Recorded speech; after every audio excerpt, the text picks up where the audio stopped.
కానీ ఇవాళ మేము అడుగుతుంది, ఇవాళ ఉన్న నీళ్లు మన నీళ్లు, ప్రస్తుతం ఉన్న నీళ్లు మీ కేఆర్ఎంబి పెట్టింది, మీరు తెచ్చిన చట్టం ప్రకారమే రావాల్సిన నీళ్లు, మన మాటగా మనం భవిష్యత్ అవసరాలకు అక్కడ దాచిపెట్టుకున్న నీళ్లు శ్రీశైలంలో, సాగర్లో, అవి కూడా ఎత్తుకపోతున్నారు. నువ్వు చెప్పిన 300 వాటాలోనే ఎత్తుకపోతున్నారు. గది సోయి లేకుంటున్నావు. ఈ 5 జిల్లాలు ఇబ్బంది పడబోతున్నాయి మంచినీళ్ళకి రేపు. ఇవాళ సాగునీళ్ళకు కూడా చివరి దాడి ఇస్తారా లేరా అన్న భయం ఉంది సాగర్ ఎడమకాలం రైతాంగంలో. అది మాట్లాడమంటే దానివైపు దృష్టి పెట్టమని సూచన చేస్తే, మాట్లాడాల్సింది కేంద్రం పైన, మాట్లాడాల్సింది చంద్రబాబు పైన, గది వదిలిపెట్టి బీజేపీని అనడానికి వణుకు పుడుతుంది. ఎందుకంటే నీ నాయకుడు ఆయన బీ టీం ఉన్నాడు కాబట్టి. చంద్రబాబుని అనడానికి వణుకు పుడుతుంది. ఎందుకు చంద్రబాబు ద్వారా పైరవి చేసి ముఖ్యమంత్రి పదవి తెచ్చుకుందామని పైన. మోడీతో సఖ్యత కొరకు చంద్రబాబు దగ్గర లైన్ కడుతున్నారు మీ మంత్రులు.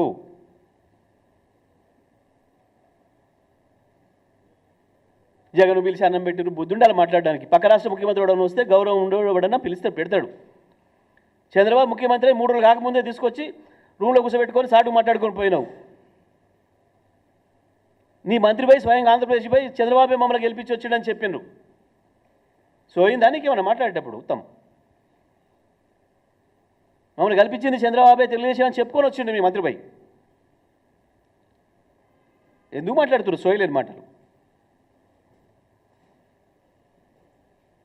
ఈ పిచ్చి మాటలని కట్టిపెట్టి వెంటనే నాగార్జున సాగర్, శ్రీశైలంలో ఉన్న నీళ్లను, మన వాటా నీళ్ళు ఏవైతున్నాయో, ఇంకా 120 పైగా టీఎంసీలు మనకు రావాల్సిన నీళ్ళు ఏవైతున్నాయో, రేపటి మన మంచి అవసరాల కొరకు ఏవైతే ఉన్నాయో వాటిని కాపాడుకునే ప్రయత్నం మొదలుపెట్టాలి ప్రభుత్వం. ఇది మేము డిమాండ్ చేస్తూ ఉన్నాం.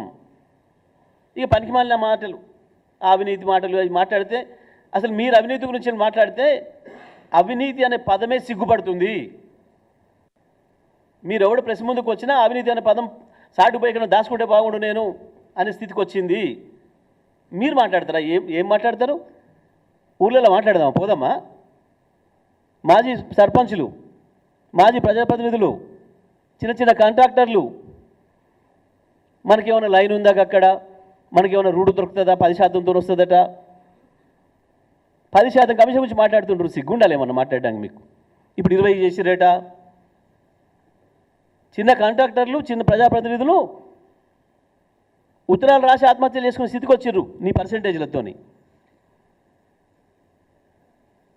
పాపం 40 ఏళ్ళు కష్టం చేసి రాష్ట్ర ప్రభుత్వానికి సేవలు చేసి వాళ్ళ సొంత డబ్బుల్ని సేవ్ చేసుకొని రిటైర్ అయిన ఉద్యోగస్తుల పెన్షన్ పైసలు అడిగితే కూడా, ఇవ్వాల్సిన పెన్షన్ పైసలకు కూడా పర్సెంటేజ్లు అడిగే ప్రబుద్ధులు సిగ్గు లేకుండా మీరు అవినీతి గురించి మాట్లాడుతున్నారు. మూసుకోండి నోరు ఇప్పటికైనా. ఆ పదమే సిగ్గుపడుతుంది మీ నోట్లో నుంచి వస్తానికి. కేసీఆర్ గురించి వెళ్ళి మీరు మాగిన చెత్తవాగుడు అంతా ప్రజల దృష్టిలో ఉంది.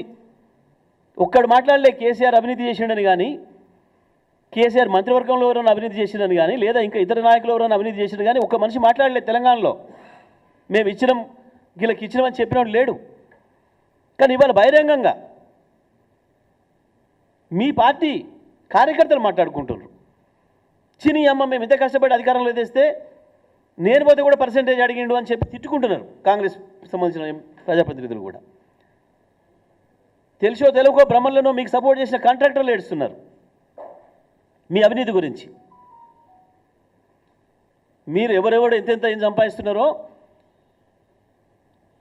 ఆడ కేంద్రంలో పైన మీ పార్టీలో సమర్పిస్తేనే ముఖ్యమంత్రి అవుతాం, మంత్రులు అవుతామని చెప్పి ఎవడోడు పోటీపడి సంపాదిస్తున్నాడో అన్ని వివరాలు ఉన్నాయి మా దగ్గర, అన్నీ వస్తూనే ఉన్నాయి.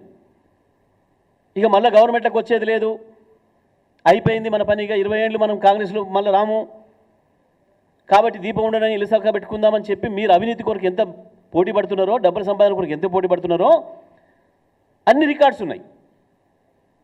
మా దగ్గర ఉండడం కాదు, ప్రజలు, సాధారణమైన ప్రజలు మాట్లాడుకుంటారు మీ లెక్కల గురించి. మీ ఒక్కొక్క మంత్రి ఒక్కొక్కటి దగ్గర ఎన్ని డబ్బులు తీసుకొని మోసం చేసారో వాళ్ళందరూ సంఘం కట్టేటట్టారు. ఇప్పుడు మంత్రుల చేత మోసగించబడ్డ వాళ్ళు సంఘం కట్టి జేఏసీలు ఏర్పాటు చేసుకునే పరిస్థితికి వస్తున్నారు. ఈ చరిత్ర వేరే ఉంది, అది బయట తర్వాత మాట్లాడతాం. ఇక నేను దాని గురించి మాట్లాడడం లేదు ఇప్పుడు.